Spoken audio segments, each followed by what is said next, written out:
સમાચાર સવારમાં આપનું સ્વાગત છે। તાજના તાજા અને મહત્વપૂર્ણ સમાચારો પર એક નજર કરીએ તે પહેલા ચેનલને સબસ્ક્રાઇબ કરી લો।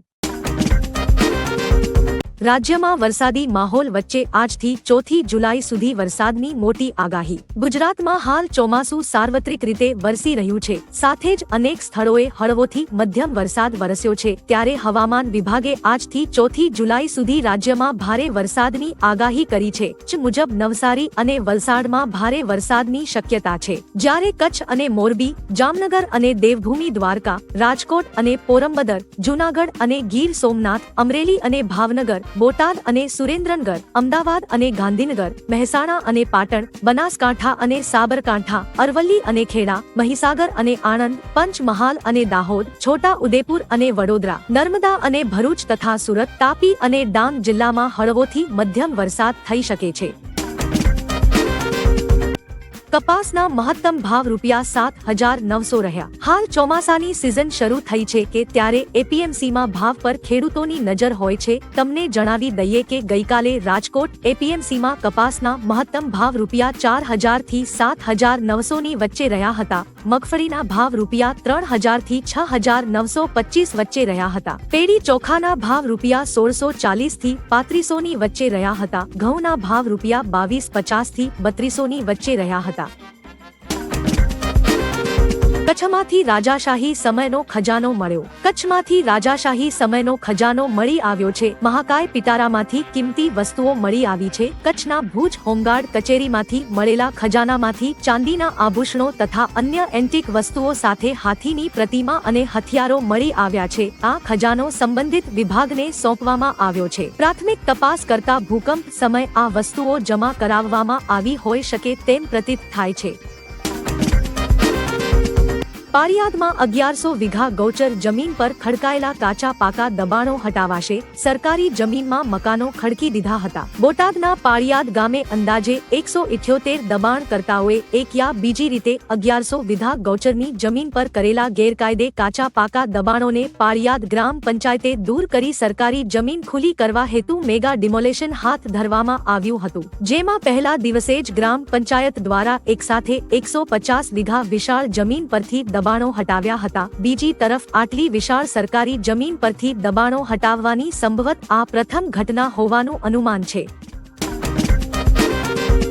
ધ્રાંગધ્રાના ભાદર ગામમાં સરકારી અનાજનો જથ્થો બારોબાર વેચવાનું કૌભાંડ ઝડપાયું। મામલતદાર સહિતની ટીમે દરોડો પાડતા દોડધામ। સુરેન્દ્રનગર જિલ્લામાં કેટલાક સસ્તા અનાજની દુકાનના સંચાલકો રેશન કાર્ડ પર મળવાપાત્ર જથ્થો રેશન કાર્ડ ધારકોને આપવાના બદલે બહાર વેચી નાખતા હોવાની ફરિયાદો ઉઠી છે, જેમાં ધ્રાંગધ્રા મામલતદાર સહિતની ટીમે તાલુકાના ભારત ગામે દરોડો કર્યો હતો, જેમાં સરકારી અનાજનો જથ્થો રેશન કાર્ડ ધારકોને આપવાના બદલે બારોબાર સગેવગે કરવા ટ્રેક્ટરમાં લઈ જતા સસ્તા અનાજની દુકાનના સંચાલકને ઝડપી પાડ્યો હતો। તંત્રએ 5 બોરી ઘઉં, 5 બોરી ચોખા અને 10 બોરી ચણાનો જથ્થો સીઝ કરી કાયદેસર કાર્યવાહી હાથ ધરી વધુ તપાસ હાથ ધરી છે।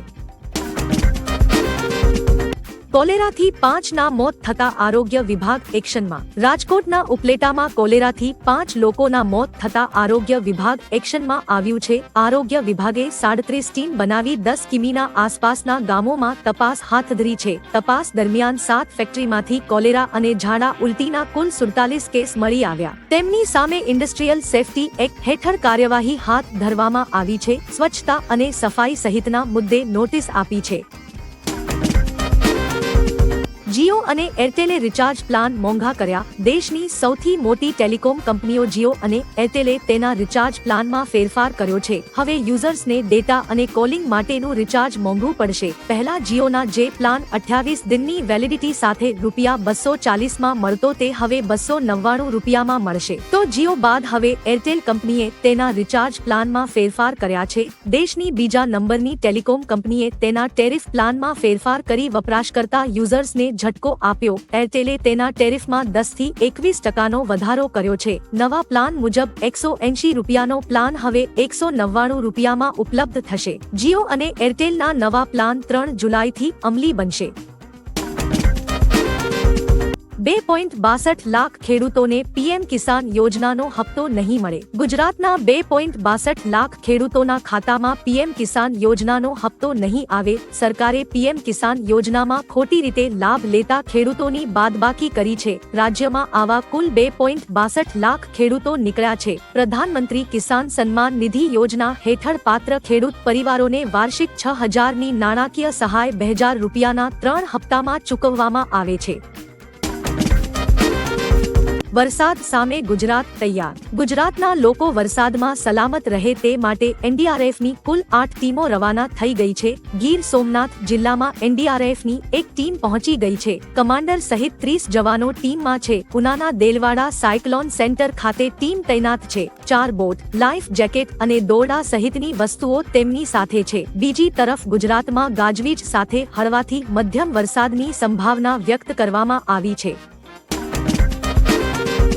ભારતમાં લાગુ થશે એક દેશ એક ચાર્જર. યુરોપિયન યુનિયનની જેમ ભારતમાં પણ એક ચાર્જરનો નિયમ લાગુ થઈ શકે છે. મીડિયા રિપોર્ટ્સ પ્રમાણે સરકાર કોમન ચાર્જિંગ પોર્ટના નિયમને લાગુ કરવા વિચારી રહી છે. આ નિયમ લાગુ થયા બાદ તમામ સ્માર્ટફોન અને ટેબ્લેટ માટે માત્ર એક જ ચાર્જિંગ પોર્ટની જરૂર પડશે. સરકાર ટાઈપ સી ચાર્જિંગ પોર્ટને સામાન્ય બનાવી શકે છે. યુરોપિયન યુનિયને વર્ષ 2022માં આ નિયમ પસાર કર્યો હતો. સરકાર આ વર્ષના અંત સુધીમાં જાહેરાત કરી શકે છે.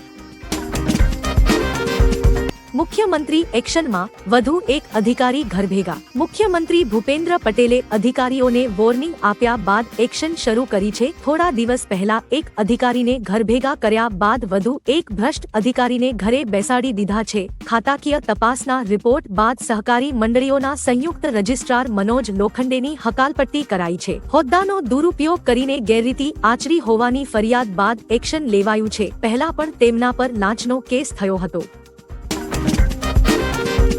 આપણી અભ્યાસ ડ્રોન મિસાઇલ જે ડાયરેક્ટ લક્ષ્યને સાધશે. ડીઆરડીઓ એડી દ્વારા ડિઝાઇન કરાયેલ અભ્યાસ એ 10 વિકાસલક્ષી ટ્રાયલ પૂર્ણ કર્યા છે. તેનો ઉપયોગ પરીક્ષણ અને કસરત સત્રો દરમિયાન મિસાઇલો અને અન્ય પેલોડ્સને જોડવા માટે હાઈ સ્પીડ એક્સપાન્ડેબલ એરિયલ લક્ષ્ય તરીકે કરાશે. ડીઆરડીઓએ ઇન્ટિગ્રેટેડ ટેસ્ટ રેન્જ ચાંદીપુરથી સુધારેલ બૂસ્ટર કન્ફિગરેશન સાથે high speed expandable aerial target અભ્યાસના સતત 6 વિકાસલક્ષી ટ્રાયલ પૂર્ણ કર્યા. દિલ્હી એરપોર્ટ પર મોટો અકસ્માત. દિલ્હી એરપોર્ટ પર સત ધરાશાયી થતા ટર્મિનલ 1 પરથી ઉડતી ફ્લાઇટ્સ બપોરે 2 વાગ્યા સુધી રદ થઈ હતી. DIL દિલ્હી ઇન્ટરનેશનલ એરપોર્ટ લિમિટેડના પ્રવક્તાએ જણાવ્યું કે ભારે વરસાદને કારણે ટર્મિનલ 1ના જૂના ડિપાર્ચર એરિયામાં કેનોપીનો એક ભાગ તૂટીને પાર્ક કરેલી ગાડીઓ પર પડ્યો હતો. સરકાર દ્વારા મૃતકોના પરિવારને 20 લાખ રૂપિયાનું વળતર આપવામાં આવશે. ઘાયલોને 3 લાખ રૂપિયાની સહાય આપવામાં આવશે. ખાસ કે આ ઘટનામાં એકનું મોત અને 5 લોકો ઘાયલ થયા છે. રાશનની દુકાન સંચાલકો સામે કાર્યવાહી. મહેસાણા જિલ્લામાં કેટલાક રેશન દુકાનોની કામગીરીમાં ખામી દેખાતા પુરવઠા વિભાગે કાર્યવાહી હાથ ધરી, જેમાં 17 જેટલી દુકાનોનો પરવાનો 3 માસ માટે કેન્સલ કર્યો છે. હવે પછી આ દુકાનોમાં ક્ષતિ જણાશે તો કાયમ માટે કેન્સલ થશે. આ દુકાનોમાં અનાજના જથ્થાની ઘટ મળી હોવાથી કાર્યવાહી કરવામાં આવી છે. ઊંઝા, વિજાપુર, કડી, વિસનગર અને બહુચરાજી સહિતની દુકાન સામે કાર્યવાહી કરી છે. મંડાલી દુકાનનો પરવાનો રદ કરી રૂપિયા 2 લાખનો દંડ વસૂલ્યો. એક સાથે 20 મુસ્લિમ હિન્દુ બન્યા. મધ્યપ્રદેશના ઇન્દોરના ખજરાના મંદિરમાં મુસ્લિમ સમુદાયના 20 લોકોએ હિન્દુ ધર્મ અંગીકાર કર્યો છે, જેમાં 12 પુરુષો અને 8 મહિલાઓનો સમાવેશ થાય છે. શુક્રવારે ખજરાના ગણેશ મંદિરે પહોંચેલી લઘુમતી સમાજની મહિલાઓ અને પુરુષોએ ધાર્મિક વિધિ મુજબ સનાતન ધર્મ અપનાવ્યો હતો. તેમનું કહેવું છે કે હિન્દુ ધર્મ વિશે સંપૂર્ણ માહિતી ભેગી અને અભ્યાસ કર્યા પછી જ તેમણે તેને અપનાવવાનું નક્કી કર્યું. હિમાચલમાં આફત, પથ્થરોનો વરસાદ. ભારે વરસાદના કારણે હિમાચલ પ્રદેશની રાજધાની શિમલાની આસપાસ ઘણી જગ્યા પર ભૂસ્ખલનની ઘટના બની છે, જેના કારણે પહાડો પરથી મોટા મોટા પથ્થરો રસ્તા પર પડ્યા હતા. જાણે કે પથ્થરોનો વરસાદ આવતો હોય તેવા દ્રશ્યો સર્જાયા હતા. રસ્તા પર 4 થી 5 વાહનો આ પથ્થરોમાં દટાઈ ગયા છે. આસપાસના લોકોએ તેમાં રહેલા લોકોને સમયસર બચાવી લેતા જાનહાનિ ટળી હતી. તંત્રને જાણ કરાતા રેસ્ક્યુ ઓપરેશન શરૂ કરાયું છે. રોહિત ટી20 વર્લ્ડ કપમાં સૌથી વધુ ચોગ્ગા મારનાર ખેલાડી બન્યો. ભારતીય captain Rohit Sharma T20 world કપમાં સૌથી વધુ ચોગ્ગા મારનાર ખેલાડી બની ગયો છે. તેણે સેમીફાઇનલમાં ઇંગ્લેન્ડ સામે 4 ચોગ્ગા ફટકાર્યા હતા. આ રીતે તેણે શ્રીલંકાના બેટ્સમેન મહેલા જયવર્ધનેનો રેકોર્ડ તોડી નાખ્યો છે. રોહિતે ટી20 વર્લ્ડ કપમાં 113 ચોગ્ગા ફટકાર્યા છે, જ્યારે જયવર્ધને ટુર્નામેન્ટમાં 111 ચોગ્ગા ફટકાર્યા છે. આ યાદીમાં ત્રીજા સ્થાને વિરાટ કોહલી છે, જેના નામે 105 ચોગ્ગા છે.